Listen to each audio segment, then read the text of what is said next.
এই রিবা থেকে দূরে থাকার জন্য একটা হাদিস যথেষ্ট, যে 4 শ্রেণীর মানুষকে আল্লাহ রাসূল সাল্লাল্লাহু আলাইহি ওয়াসাল্লাম লাআনত করেছেন, অভিশাপ দিয়েছেন। ইনশাআল্লাহ আজকের লেকচার যাদের কানে যাবে, আমরা যদি না খেয়েও মরে যাই, আল্লাহ পাক না খেয়ে মারবেন না ইনশাআল্লাহ। রিজিক আছে, খাবো ইনশাআল্লাহ। কিন্তু হয়তো বা অভাব হবে, টাকা পয়সা একটু কম হতে পারে, অন্যের 10 তলা ফ্ল্যাট হবে, আমার হবে না, ঠিক আছে, অন্যের এত বিঘা বিঘা জমি আমার হয়তো হবে না।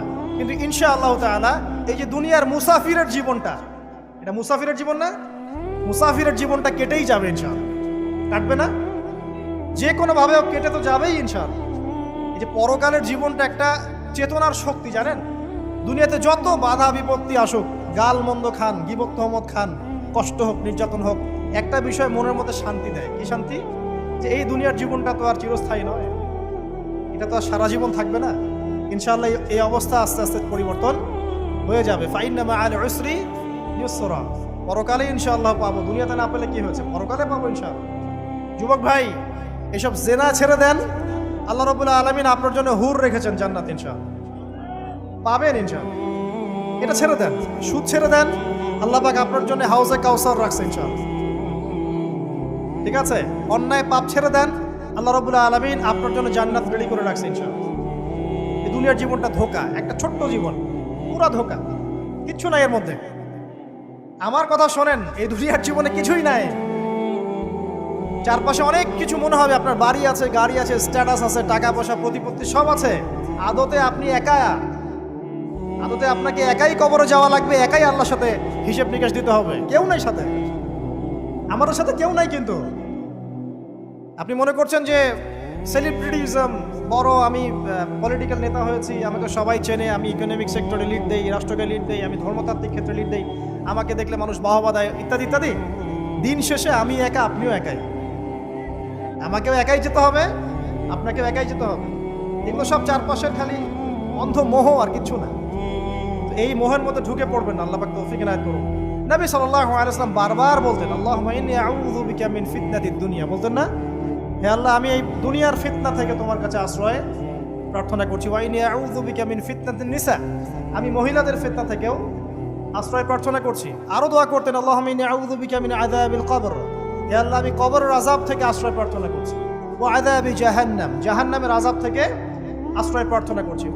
ওয়া মিন ফিতনাতিল মাহইয়া ওয়াল মামাত, জীবন মৃত্যুর ফিতনা থেকে আশ্রয় প্রার্থনা করছি। ওয়া মিন শাররি ফিতনাতিল মাসিহিদ দাজ্জাল, এবং দাজ্জালের ফিতনা থেকে আশ্রয় প্রার্থনা করছি। দাজ্জালে পরে আসবো ইনশাআল্লাহ। দাজ্জাল নিয়ে আলোচনা করলে আবার কিছু মানুষ খারাজি ট্যাগ লাগাই দিতে পারে, ওই জন্য এদিকে আমি এখন যাচ্ছি। হ্যাঁ, সামনে আসি।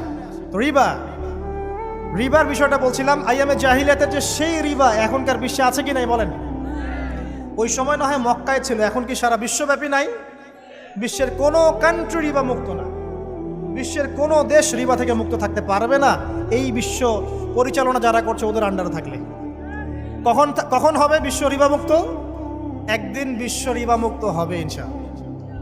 একদিন না একদিন এই বিশ্বটা সুদ মুক্ত হবে ইনশাআল্লাহু তাআলা। তখন জালেম পার পাবে না, মাজলুমের রক্ত শ্রম বৃথা যাবে না ইনশাআল্লাহ।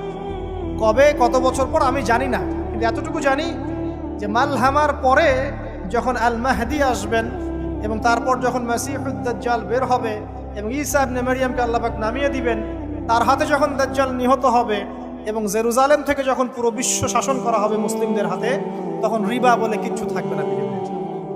তার আগ পর্যন্ত এই অবস্থা সলভ হবে কিনা আমরা জানি না, হতেও পারে নাও, ওই সময় যে হবে নিশ্চিত ইনশাআল্লাহ।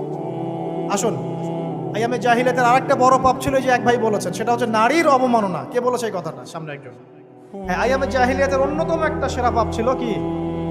নারীর অবমাননা। এটা নিয়ে কি বলতে হবে? এখন ধর্মের মধ্যেও আমরা নারীদেরকে অবমাননা করছি। বহু নামাজি ব্যক্তি আছে আমাদের মধ্যে, দেখবেন বোনের সম্পত্তি দেয় নাই, মেয়েকে শিক্ষিত করতে যাচ্ছেন না। কেন যাচ্ছেন না? ওর কি অধিকার নাই শিক্ষার? আপনি কি জানেন যে আয়েশা রাদিয়াল্লাহু আনহার কাছে বহু সাহাবী হাদিসের তালিম নিয়েছেন, বহু হাদিস শিখিয়েছেন কে?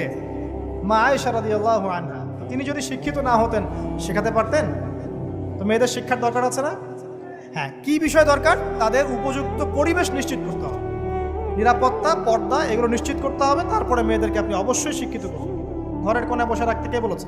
আপনি নিরাপদ নিরাপদ পরিবেশ দেন, পর্দা দেন, তারা মাদ্রাসা যাবে, পড়াশোনা করবে। ঠিক আছে? আল্লাহ পাক আমাদের মা বোনদেরকে শিক্ষিত করার তৌফিক দান করুন, আমিন। ভালো ভালো কোয়ালিটি সম্পন্ন মহিলা মাদ্রাসা গড়ে তোলেন। আর মেয়েরা যদি শিক্ষিত না হয় তাহলে আমাদের বাড়ির বউরা শিক্ষিত হবে। আর বউ শিক্ষিত না হলে আপনি একা শিক্ষিত হয়ে লাভ নাই। তখন ওই যে বললাম টর্চার সেল, ওই টর্চার সেলে ঢুকতে হবে আর কি। কথা বুঝতে পারছেন না? আগে বিয়ে শাদী করেন, বুঝবেন ইনশাআল্লাহ। যারা করেছেন তারা অলরেডি হাসছে যে মিটমিট করে দেন। ঠিক আছে? আচ্ছা, সামনে আসেন। দেখেন মেয়েদের অবমাননা কিভাবে দেখাবো। সবচেয়ে বড় অবমাননা হচ্ছে ওদের দেহটাকে আমরা এখন পণ্য বানিয়েছি। এই যে পর্নোগ্রাফি দেখেন, এই মেয়েগুলোর ইজ্জতের কোনো দাম নাই। মানে তাদের দেহটাকে একটা ব্যবসার সামগ্রী বানানো হয়েছে। এবং আমি একটা লেকচার দিয়েছিলাম ঢাকায়, নীল দর্পণ, দেখবেন অনলাইনে আছে। ওখানে আমি স্ট্যাটিস্টিক দেখিয়েছি যে সারা বিশ্বে এই যে আমেরিকায় শুধুমাত্র $12 বিলিয়ন ব্যবসা করে পর্ন দিয়ে। এটা একটা ব্যবসা, একটা ইন্ডাস্ট্রি। যেমন ফিল্ম ইন্ডাস্ট্রি আছে, তারপরে গানের ইন্ডাস্ট্রি আছে না, এরকম একটা ইন্ডাস্ট্রি হচ্ছে এই পর্ন ইন্ডাস্ট্রি। এখানে সবাই অ্যাক্টর অ্যাক্ট্রেস, এটা হচ্ছে অভিনেতা অভিনেত্রী। এখানে যা দেখানো হয় এগুলো কিন্তু রিয়েল না, বাস্তব না, সব ফেক। বুঝতে পারছেন না কথা? এগুলো অভিনয়, এগুলো ফেক। এবং এটা একটা ইন্ডাস্ট্রি, এর মধ্য দিয়ে মেয়েদের দেহটাকে পণ্য বানিয়ে সারা বিশ্বে ব্যবসা করছে। এবং এর একটা অন্যতম উদ্দেশ্য হচ্ছে মুসলিম যুবকদের ঈমান যেন নষ্ট করা যায়। কারণ মুসলিম যুবকদের ঈমান চলে গেলে তারা নিশ্চিন্ত যে ওদের পথে আর কেউ বাধা নাই। কারণ ওদের এই জুলুমের পথে বাধা যদি কেউ দিতে পারে তাহলে কারা দিবে? মুসলিমরা। আর মুসলিমদের মধ্যে সবচেয়ে শৌর্য বীর্য কাদের মধ্যে থাকে? যুবকদের মধ্যে। যুবকদের ঈমান যদি চলে যায় তাহলে এদের আর কোনো সমস্যা নেই। এই বিষয়টা খেয়াল করবেন যে এটা একটা ইন্ডাস্ট্রি। সো এখানে আমরা মেয়েদের দেহটাকে আমরা কি বানিয়েছি? পণ্য বানিয়ে দিয়েছি। আর এখন তো চলছে কাপড় খোলা সংস্কৃতি। প্রত্যেকটা সেক্টরে আপনি গিয়ে দেখবেন মেয়েদের ইজ্জত, সম্মান, আব্রুটাকে উন্মুক্ত করে এটাকে দিয়ে আমরা বিজনেস করছি। এটা একটা বিজনেস। এখানে সমাধান কি? সমাধান আইসা